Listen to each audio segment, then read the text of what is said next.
En el año 2000,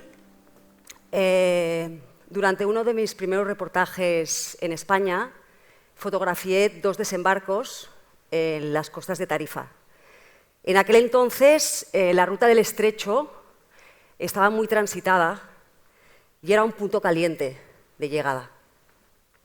Mi compañero y yo, de madrugada, estábamos en la playa de Barbate.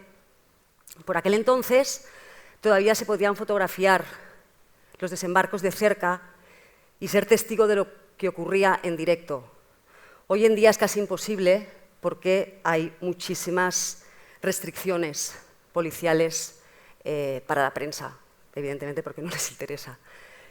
Entonces, bueno, mi compañero y yo, como decía, estábamos en la playa y de madrugada vimos que una Zodiac se acercaba a la costa y incluso antes de tocar la Zodiac en la playa, salían disparados los marroquíes, salían disparados corriendo, porque si eran capturados eran inmediatamente deportados a Marruecos por el convenio de extradición que hay con Marruecos y España.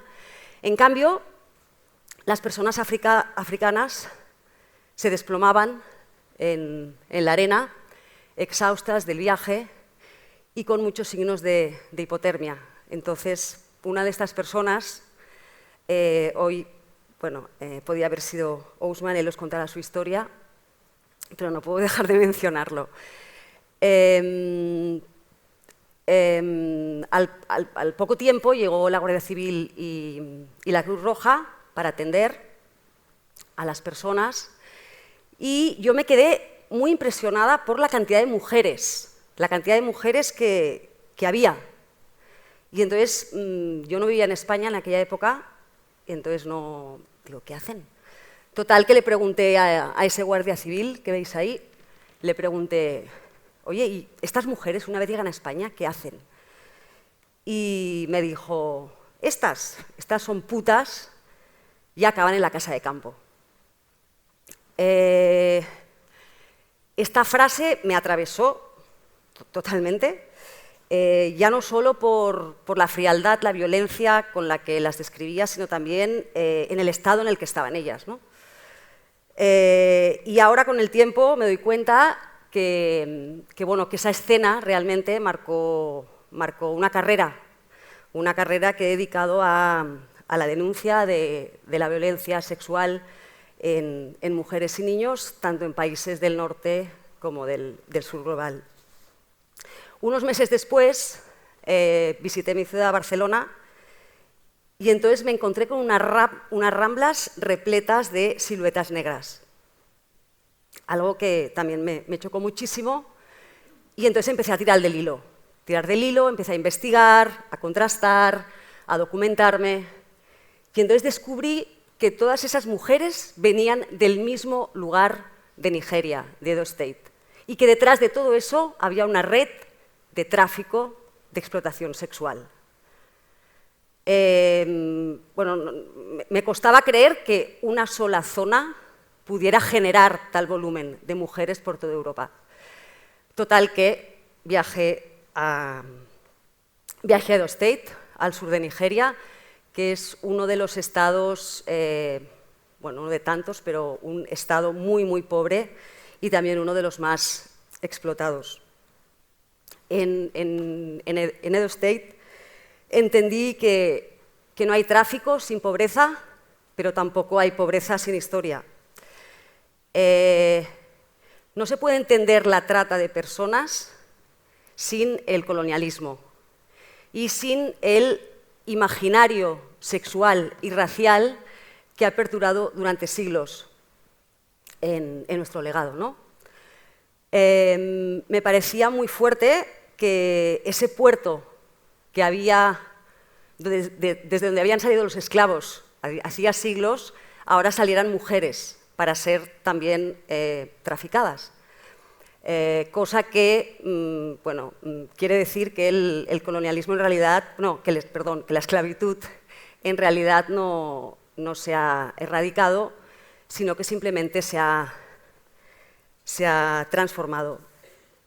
Edo State formaba parte del Reino de Benín, donde se capturaban y se vendían a muchas personas y luego se las llevaba al Golfo de Guinea, y de ahí es donde salían hacia Europa y hacia América.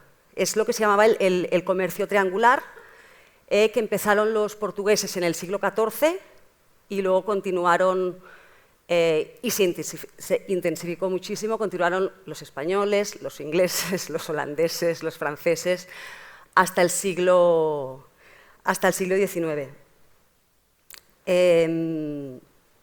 Hoy el encadenamiento no es físico, el encadenamiento es psicológico.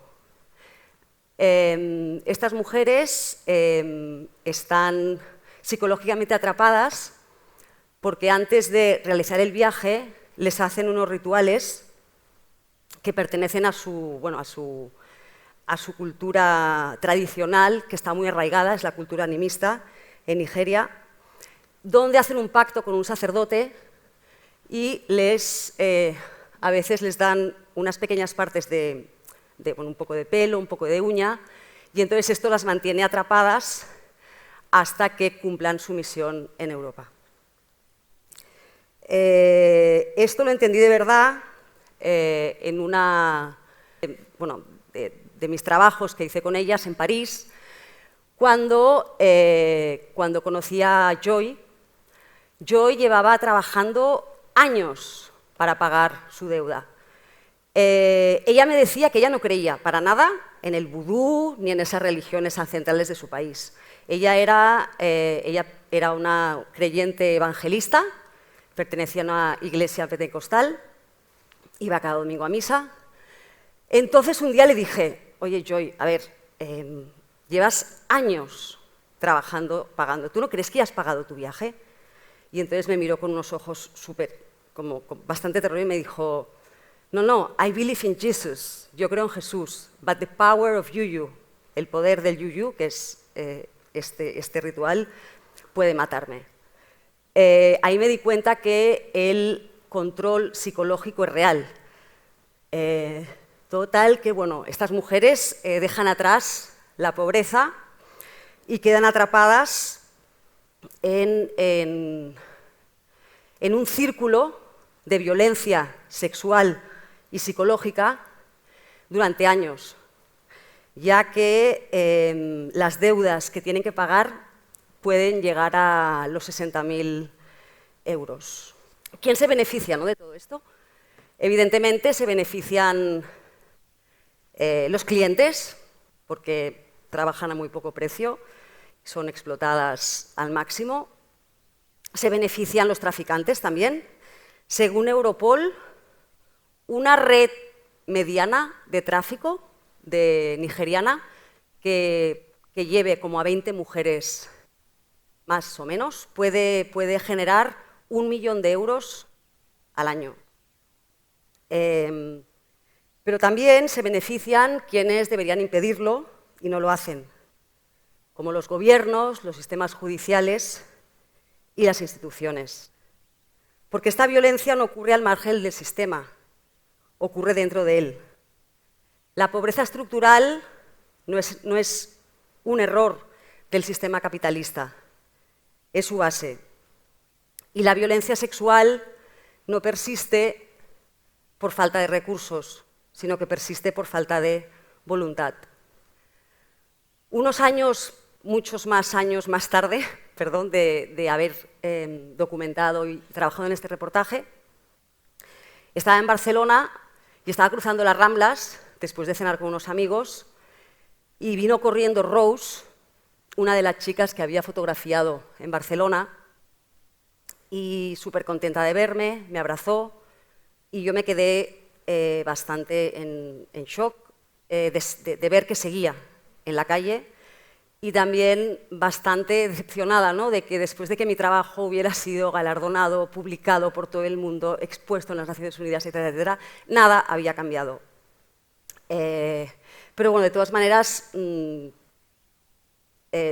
tampoco podía mirar hacia otro lado porque tampoco puedo dejar de mirar esas realidades y continué documentando historias por el mundo, pero sí que fue un choque con la realidad, ¿no? Cuando empiezas en esta profesión piensas que tus fotos realmente van a cambiar algo y bueno, y es un granito de arena. Años más tarde ya volví a Barcelona, fui madre, hice un parón y quería distanciarme también un poco de temas tan duros.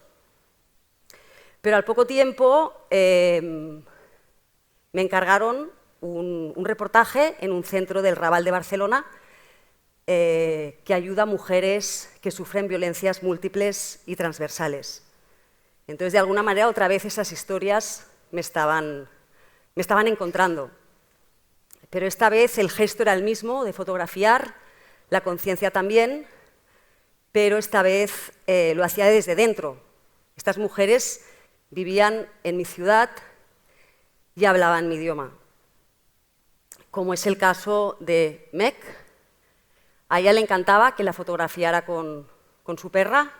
Meg era de Barcelona, en una crisis lo perdió todo y acabó viviendo en la calle. Y como en situación de calle es muy fácil, bueno, esto es un poco, bueno, muy fácil no, pero cayó tenía un problema con el consumo y hace 1 año y medio murió de una sobredosis. Y luego también conocí a Wendy, que a los 12 años tuvo que escapar de su casa porque el novio de su madre abusaba de ella sexualmente, la madre no la creía, entonces a los 12 años se fue de casa, conoció a un señor que la introdujo en el mundo de la heroína y desde entonces tiene una adicción y viene al centro de vez en cuando a descansar también con su perro. Tanto Wendy como Meg trabajan, bueno, Meg ya no, pero trabajaban ejerciendo la prostitución para poder subsistir y trabajaban justamente en las mismas calles donde yo hace 20 años y 15 años estaba documentando la situación de las mujeres nigerianas. Pero últimamente esas calles están vacías. O sea, igual hay cuatro mujeres, 4 ejerciendo la prostitución locales del barrio, pero ya no ves a latinas, no ves a mujeres africanas. Entonces, ¿qué ha ocurrido? ¿El tráfico ha desaparecido? Pues no, todo lo contrario, el tráfico se ha incrementado un 22% según Europol en el año 2024 y España es el segundo país de Europa de receptor de tráfico de mujeres nigerianas. Y lo que pasa ahora que, las políticas urbanísticas han limpiado la ciudad. Evidentemente, no es bonito tener a estas mujeres en las calles. Y luego también la revalorización del suelo tampoco interesa, ¿no? Entonces también se han convertido, ¿no?, como parte de toda la especulación inmobiliaria en Barcelona. Ahora están en pisos, escondidas, lo que es mucho más peligroso porque de alguna manera, estando en la calle, pues hay organizaciones locales pues, que pueden hacerles un seguimiento o de alguna manera acompañarlas. Algo que también es difícil porque los traficantes normalmente las van cambiando de país para que no arraiguen, ¿no?, de alguna manera. Como es el caso de Jane. A Jane la conocí en Barcelona, fue una de las primeras mujeres que conocí. Y en el 2004 hubo una ventana en la que había como la posibilidad de conseguir la nacionalidad española. Y ella estaba tramitando su DNI y todo esto, y justo le dijeron en Holanda, un amigo le dijo: uy, en Holanda hay una mujer de tu barrio, amiga tuya de Benín, te invita, ¿sabes?, a verla un fin de semana. Total, que Jane se fue a Holanda y nunca volvió. Entonces, bueno, en uno de los... Tuve una vez un encargo en el norte de Nigeria y entonces decidí ir a verla y lo primero que me dijo cuando me vio era que por favor no dijera para nada que era lo que había estado haciendo en Europa, que por favor a su familia le dijera que había estado cuidando de una señora mayor. Después de todo este recorrido, he aprendido que estar ya es una forma de resistencia. Para mí, documentar no es solo observar, también es acompañar. Y no hago fotos solo para denunciar. Hago fotos para escuchar, para no olvidar, para sostener. Porque en un mundo que consume imágenes incesantemente y olvida tan rápido, mirar con respeto es un acto político. Y porque lo que no se cuenta no existe.